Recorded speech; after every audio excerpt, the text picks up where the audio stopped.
Friends అందరికీ సంక్రాంతి శుభాకాంక్షలు. మనం నిన్న విడుదలైన 'గుంటూరు కారం' సినిమా గురించి మాట్లాడుకుందాం. దీనికన్నా ముందు మీరు చేయవలసింది మన ఛానల్ సబ్స్క్రైబ్ చేసుకోండి. ఇంకా మ్యాటర్‌లోకి వెళ్దాం. త్రివిక్రమ్ శ్రీనివాస్ దర్శకత్వంలో సూపర్ స్టార్ మహేష్ బాబు కథానాయకుడిగా నటించిన చిత్రం 'గుంటూరు కారం'. ఈ సినిమా ప్రపంచవ్యాప్తంగా నిన్న విడుదలై మొదటి ఆట నుంచే ఫ్లాప్ టాక్ తెచ్చుకుంది. తన అద్భుతమైన నటనతో సినిమా నిలబెట్టడానికి మహేష్ బాబు ప్రయత్నించారు. కానీ సినిమా స్టోరీ కానీ, తమన్ కొట్టిన మ్యూజిక్ ఎక్కడ కనిపించలేదు. మహేష్ బాబు సినిమా ఏమీ లేకున్నా ఓన్లీ మహేష్ బాబు ఉంటే చాలు 500 కోట్లు ఈజీగా వచ్చేస్తుందన్నట్టు తీశారు. ఈ సినిమా మహేష్ బాబు అభిమానులకే కాదు, సినీ ప్రియుల అంచనాలను కూడా అందుకోలేక బొక్కబోర్లా పడింది. ఉదయం ఆట నుంచే వస్తున్న నెగిటివ్ టాక్ సినిమాపై బలంగా పడింది. దాదాపు 14 సంవత్సరాల తర్వాత త్రివిక్రమ్, మహేష్ బాబు కాంబినేషన్‌లో వస్తున్న సినిమా కాబట్టి బ్లాక్ బాస్టర్ అవుతుందని, సంక్రాంతి సెలవులు ముగిసిన తర్వాత కూడా సినిమా ఆడుతూనే ఉంటుందనే అభిప్రాయం వ్యక్తమయ్యాయి.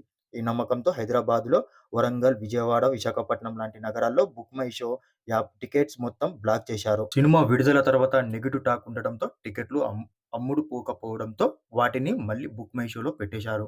దీనిపై నెటిజన్లు తీవ్రంగా మండిపడుతున్నారు. ఇంకా అభిమానులైతే త్రివిక్రమ్ పైన మండిపడుతున్నారు. ఈ సినిమాకి 'గుంటూరు కారం' పెట్టి ఉండకపోయుంటే ఇంకా బాగుండేదని సెటైర్లు వేస్తున్నారు. ఎందుకంటే ఈ సినిమా ఎక్కడ కూడా కారం ఘాట్ కానీ కనిపించలే. ఎంతసేపు మహేష్‌ని, శ్రీలీలను చూస్తూ ఉండాలని, ఇంకోసారి మహేష్‌తో సినిమా తీయడం మానేసేయ్ అని త్రివిక్రమ్ పైన మండిపడుతున్నారు.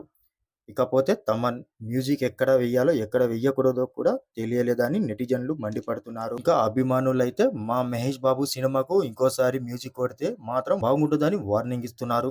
మహేష్ బాబు యాక్టింగ్‌కి అభిమానులే కాదు, ఇతర ఆడియన్స్ కూడా ఫిదా ఇదంతా ఒక ఎత్తు అయితే, దిల్ రాజు పైన జరుగుతున్న ట్రోల్ మరో ఎత్తు. ఎందుకంటే 'గుంటూరు కారం' రిలీజ్ ముందు దిల్ రాజు చేసిన రాద్ధాంతం అంతా ఇంతా కాదు. హనుమాన్ సినిమా రిలీజ్ డేట్ మార్చుకోమని చెప్పిన మాటలకు బాగానే దుమారం లేపింది. ఒక సినిమా ఫంక్షన్‌లో మీడియా పైన రెచ్చిపోయారు. మహేష్ బాబు సినిమా ముందు హనుమాన్ సినిమా ఒక చిన్న రాయి అంత అన్నట్టు మాట్లాడారు.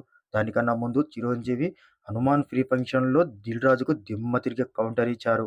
ఏది ఏమైనా 'గుంటూరు కారం' సినిమా మాత్రం చిన్న డిస్ట్రిబ్యూటర్ల పైన ప్రభావం పడే అవకాశం ఉంది. సో చూశారు కదా ఫ్రెండ్స్, మా వీడియో నచ్చినట్టయితే సబ్స్క్రైబ్ చేయండి ఛానల్‌కి, షేర్ చేయండి, లైక్ చేయడం మాత్రం మర్చిపోకండి.